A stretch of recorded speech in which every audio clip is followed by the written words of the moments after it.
And welcome back to our week 4, and this is going to be our third show of the Livingston Parish News Football Podcast. We're here to talk about all things football from last week and the week going forward. I know that this week you didn't have a chance to catch up with Mr. Brett Beard just yet. You'll be getting with him this afternoon, but we will talk about, got a good road win, things of that nature. The reason we have this show in this format is because we could not find a time to get even just the 3 5A coaches together at once, much less all 5 coaches. So we perform our interviews first, and then we come together. I ask the guys a few questions, and then we learn all about what's going on in Livingston Parish football from right now moving forward. If you ever want to see any of our morning shows or anything like that, they're at www.livingstonparishnews.com/podcast. We are also on all podcast platforms, including Apple Podcast and Google Play. You can catch the news on Facebook, Twitter, LinkedIn, Instagram, and YouTube, as well as the website, www.livingstonparishnews.com. And we are moving to once a week in print on Thursdays. That'd be the magazine style. If you're watching video, this is the one about constitutional amendments. But these gentlemen here fill all sorts of wonderful information here on the inside about football. And looky there was the story about the girls that Rob won. Very good story, cool story. Great stuff.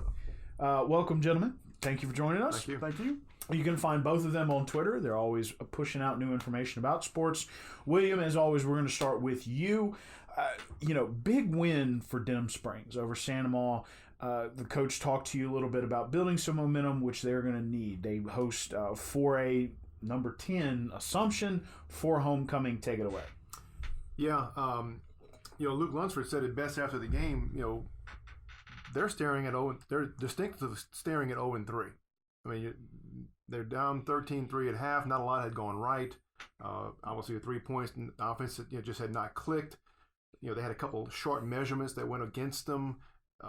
It was just like you had this. Oh my God, they're going to fall in this trap. They're going to be 0-3. And to their credit, they made every play that they needed to make in the second half. The defense shut out St. Amand in the second half. There was a huge play. C.J. Johnson's a senior cornerback, is his first year off of football. Had a huge PBU in the end zone where the receiver had caught it, and he popped him pretty good, knocked the ball out, and then came back on the next play and made an interception. That was the game-sealing sequence and then they were able to run the ball out, the clock out, and win 17-13. So the biggest takeaway is that they found a way to win. They scored 2 touchdowns in the last 10 minutes of the fourth quarter. So you saw some semblance of this is how they can look. Luke Lunsford looked good in the pocket. He had a 25-yard touchdown pass to Troy Goldman. And then Preston Howager, who was a first-year receiver, broke a long pass where he turned maybe a 10, 20-yard completion into a 77-yard touchdown, and that was the go-ahead score. So now all of a sudden you bring that over, and now they're 1-2 and hosting maybe not necessarily your prototypical homecoming opponent. Assumption comes here at 3-0. Was a second-round playoff team a year ago and has a lot of those kids back. So we'll see if they can continue and maintain the good feeling they came out of a Friday night victory.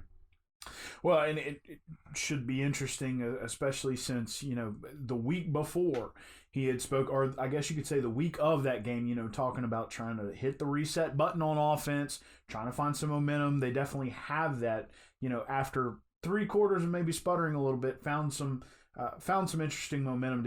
Any comments about that offensive performance there right at the end of the game? Yeah, I think the key is now can they sustain it for 4 quarters? That was a great 12 minutes, actually 10.5 minutes, and now let's see if we can string drives together. Drives and momentum, first downs and things of that nature, because they still have not run the ball well. Jalen Jenkins gave them 2 really good runs when they needed first downs at the end of the game, but the first 3 quarters were not up to their standards. So now I think the key will be if they can establish running game. And then it just sets the tone for everything else, because now they've shown some semblance of a passing game, but it's not coming off the success of the run game. Can they put them both together? And the defense, to their credit, the second half was lights out. A lot of big plays. Caden Bayrard, Tristan Dewey, and again C.J. Johnson on the back end. So let's see if they can put all facets together. And again, it's getting close. They got one more non-district game in week 5, and it's district play. And it coming faster than you think. It is almost October, folks. It's rolling along. Will be interesting to see. And as you said, and LSU's kind of feeling this, and I think we mentioned it last week too with this very team. If the offense isn't rolling, the defense can get tired. So they had some chance to dig the heels in at the end of the game, make some big plays, but a lot of that was because the offense held on to the ball, was able to make some drives. So it will be interesting to see what they do for homecoming this week. Again, that is 4A Assumption. They're number 10 in the polls. Walker had a tough road game, and are they playing Landry Walker at home, or they're going there? At Berman Stadium on the West Bank. My word. So 2 tough road trips in a row. Landry Walker is also 1-2. Now their 2 losses are to St. Augustine and Curtis. So it's going to be an interesting test. Let's first talk about what did the coach have to say after, or trying to build on what happened at Fontainebleau, where they got bruised a little bit. Yeah, it's a second straight, just trying to find out can the defense step up and make some plays. They're really having a hard time getting off the field. It was somewhat, understandable. You knew Destran was going to be a load, and they proved to be that way. Fontainebleau had a great running back, Iverson Settlestein, which proved to be very, lived up to his billing. But Fontainebleau actually also threw the ball well, and 500 yards of offense. It's hard to win games giving up that much. And Walker also allowed a pick 6. So when you're giving up free points, it just makes it very difficult. Brian Thomas was fabulous. He had over 300 yards of all-purpose yards. He returned either pass receiving touchdowns, punt return for touchdowns. Four of the five teams' touchdowns were courtesy of Brian Thomas. Can't win games that way. There's got to be better diversification. And I think after I talked to Dimitri Wright for part of my preview. I think there's going to be a little bit more of if they can, a commitment to the running game between he and Keandre Brown, and take some pressure off that throwing game, and not always put all the load on Ethan McMaster's shoulders and obviously Brian's production. But it goes back to, can they stop people? And they've got to be able to tackle better. I don't think they're an overly deep team, so they probably have a core group of guys on the field a lot. It's going to start with their offense. Defensively, trying to have some stops and create turnovers and things of those nature, and maybe because they've got homecoming week 5, and then they start district. So I know he's obviously got some concerns with defensively, and they want to hopefully find some answers this week. Yeah, and again, we're talking about, now we're kind of flipping the script with Walker. Denham was trying to find that offense, but they had some good defense. But now Walker's got to size up, stop some people. That will be down there on the West Bank, so it's going to be a tough road trip as well. We've got a tough road trip to talk about. We're gonna mix it up a little here. We're gonna jump over to Rob because Albany has a tough road trip going to DeQuincy. There's an interesting little local flavor in there that we'll talk about in a minute. But let's talk about what Coach Mike Janis said, coming out of that Springfield game. Talked to Mike the other day, and 56-34, which means you're putting up a lot of points. He was really pleased with the way the offensive line play went. Said defensively, it kind of looked like they were maybe a little bit confused, but he also, kind of harped on the point of middle linebacker Tyler Bates is, he was their leading tackler last year. They kind of built the defense around him. They switched from a 3-4 to a 4-3. Kind of built it around him as their middle linebacker. He got a dislocated elbow in the jamboree, which is forcing Justin Coates to come in and be the middle linebacker when he'd been working at an outside linebacker the whole time, coming in. So, and he's leading the team, but it's still like one of those things where you have to move some guys around and figure out what you're doing. So I think that's what they're trying to do on the defensive side. Is you still got some, I don't want to say question marks, and I asked him about, would you?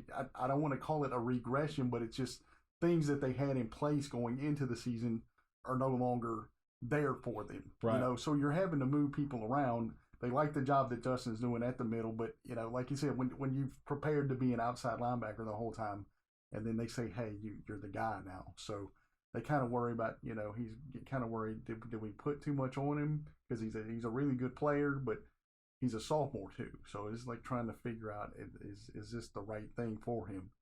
He's still doing it though, still getting it done. So that was part of the deal, from a defensive side. Offensively, he felt like it was a really good conversation I had with him in terms of they went to that spread offense, and he said we're at a point now where the kids are they're having fun with it, but it's also a thing where they can look at something and see the way the offense is set up, and they can come to the side and say, hey, we've got this play. Mm-hmm. And a lot of times if we call the play, sometimes it'll go. But I said, Coach, that just tells you they're paying attention. He said, exactly. They know, right. They know what.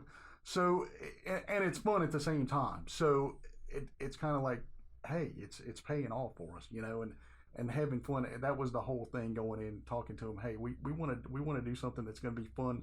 This is the kind of offense he kept telling me over the summer this is what they see on Sundays. This is the type of thing they see on Sundays. So in that aspect, against Springfield, you had both of the Doherty brothers go over 100 yards, lots of scoring. Talked to JJ, the quarterback. He's really gotten a grasp of this read option, which wasn't a part of their offense the first time we saw them. Mm-hmm. And they come out the first game is like, where'd that come from? And he's just pulling it down and going. And he gave a lot of credit to Ronnie Tuberville. He said Ronnie kind of pulls, and I just let him go and I follow him. So he had 2 long runs. The last one kind of solidified it for him, but I said I don't think on that last drive you guys are trying to score, but he bust a run for 51, and he's kind of like, when you have it, you got to take it, which is that's the coaching mantra. Well, yeah, and if they present it, we've got to go with it, and the other team will do the same to you. Exactly, so you got to take that chance. Exactly. So interesting game coming up this week. They played DeQuincy. If you don't know where DeQuincy is, you drive to Sulphur and then go 30 more minutes.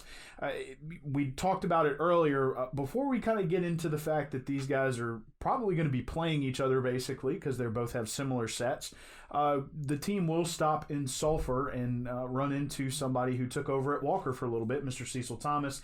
How'd that come about? Well, Mike was on the staff with Cecil. So he said, he just kind of mentioned, I said, how are y'all going to, because you got to ask, when you take a trip like this, sometimes you got to beat the trip before you beat the opponent. Right. So he said, what we're going to do is I talked to Cecil Thomas, and he said, we coached it together at Walker, and Cecil's over there at Sulphur, so they're going to stop, rest the legs a little bit, eat a little bit, and then they'll hop on the bus and take off down to DeQuincy and play the game. But you got that built in that coaching fraternity, sometimes it runs in circles. So sure. You just kind of say, let's reach out to somebody we know and get some help. And that's what Coach Thomas is going to do for them. Gotcha. So before we got recording, we always talk. And the one thing you brought up is that, the guys from DeQuincy are going to be interested in playing the guys from Albany and vice versa because they're running a lot of the same thing, both right. defensively and offensively. Tell us a little bit about prepping for that. He said what works, and Coach Shana said what works is that these guys see this stuff all the time. And he said a lot of times when they're preparing, he said, we don't do a scout team. We'll go ones on ones, And he said in looking at them, they've got Cooper Hex is number 4. He's a receiver for him. And he said he's really similar to Rhett Wolf for Albany, which it gives him that'll give you guys kind of a gauge to where athletically wise where he, and if you guys have seen Rhett run, he can go, and if he gets open, he's open. They're going to try to get the ball to him. And the same thing defensively. He said he's kind of looking at DeQuincy. Maybe they're looking forward to, because they work against it in practice. They're kind of looking forward to maybe approaching a team like Albany, who's going to spread you out, kind of give you those opportunities. So that's what he said. They're really similar, just really similar teams. Not necessarily carbon copies, but in a lot of aspects, really similar. Should make for an interesting game. Let's jump into Springfield. Kind of the theme of the game against Albany was missed chances. Yes. So you talk to Coach Surpass. What do you have to say? It's one of those things, like I told you in our pre-production, is like when you go into a game, the coach is going to kind of tell you, okay, these are things we need to do. And when Mike Janis goes into that game, he said we've got to look at Kobe Linares, we've got to look at Trayvon Washington. Kobe goes for almost 200 yards and a touchdown, and Trayvon scores 4 touchdowns. So that couldn't stop them. They're doing homework. On the same token, when you asked Coach Surpass last week, okay, they're going to put the ball in the air. What's going to happen? Well, if they're putting it in the air, we got to come down with it. We got to get interceptions.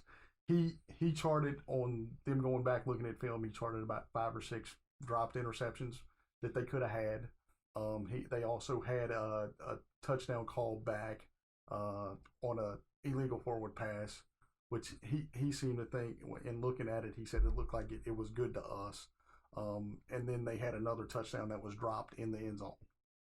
So just trying to pull it all together. Opportunities. It's all about bringing it together, and right now he's just looking at just trying to pull it together going into this game right now. And it's just, they also made a change at quarterback. RJ he kind of tweaked his leg a little bit.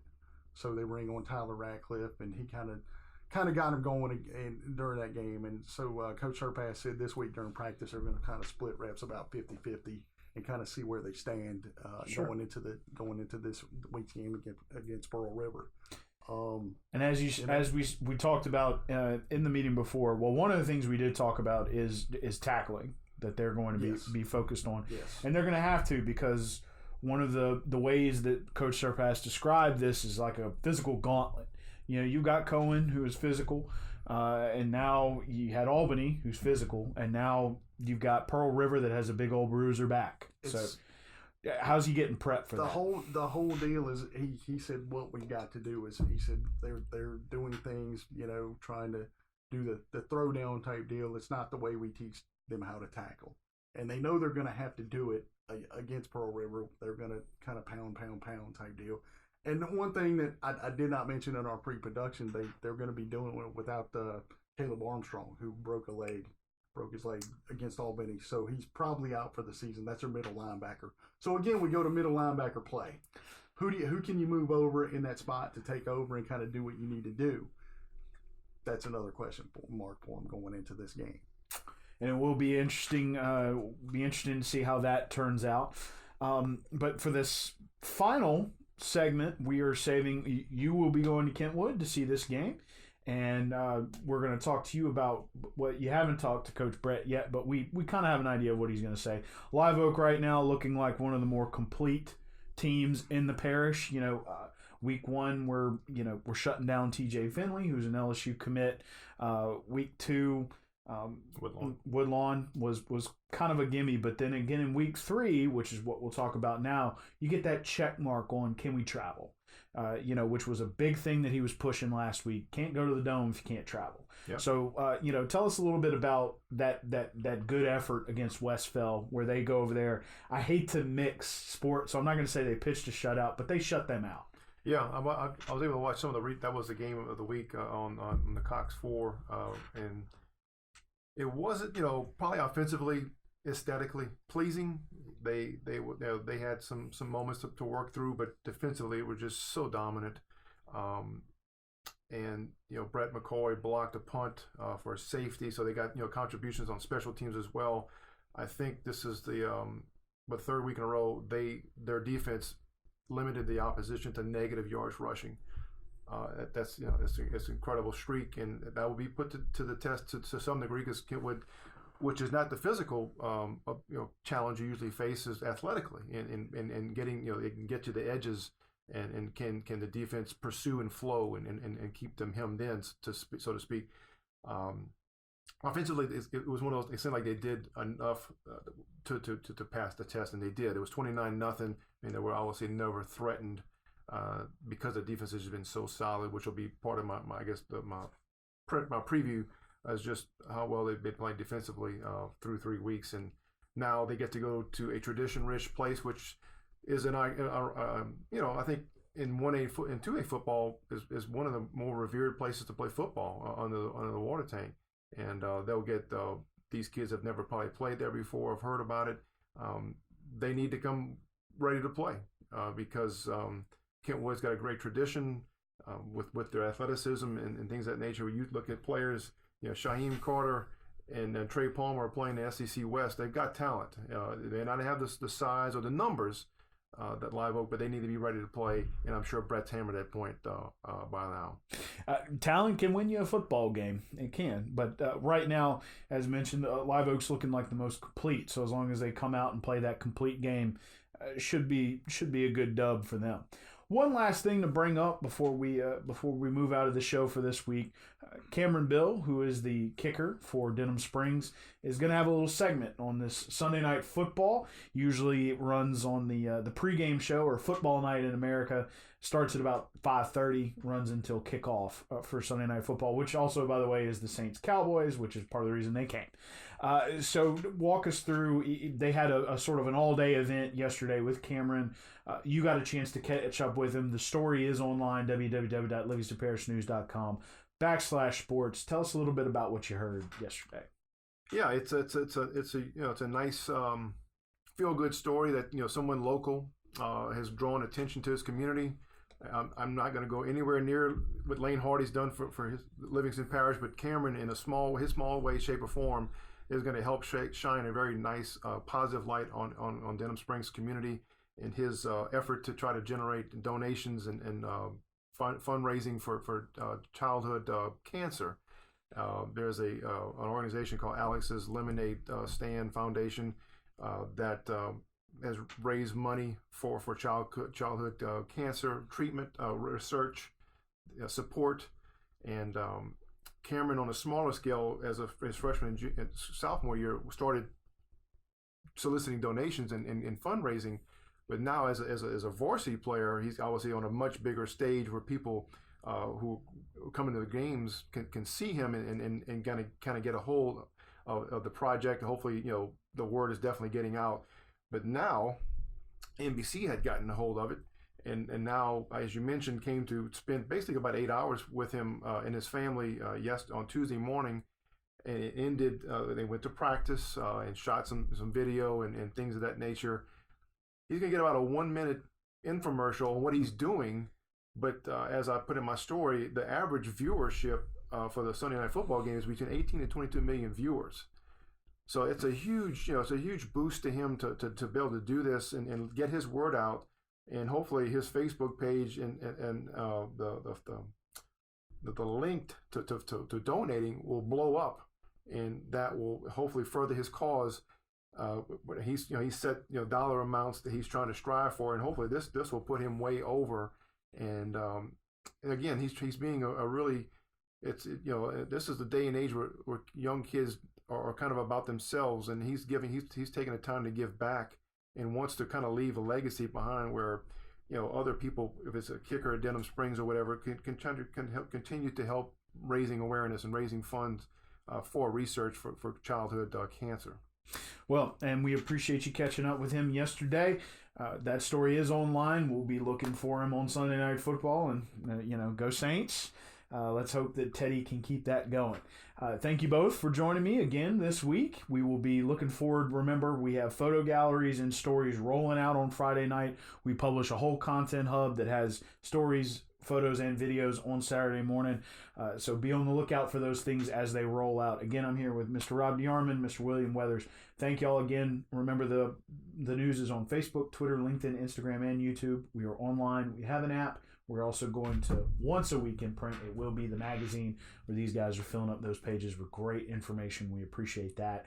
You can check out all their content at www.livingstonparishnewscom/sports. We will be coming at you next Thursday again for the next show. We're still discussing how we're going to handle basketball, but I'm sure we'll figure something out. So again, thank you for joining us. We appreciate your support of the Livingston Parish News podcast, especially this sports show. We hope you enjoy this Friday night. And LSU is off, but we do hope that you enjoy the Saints game Sunday night, and we will be back at you next week. Thanks again.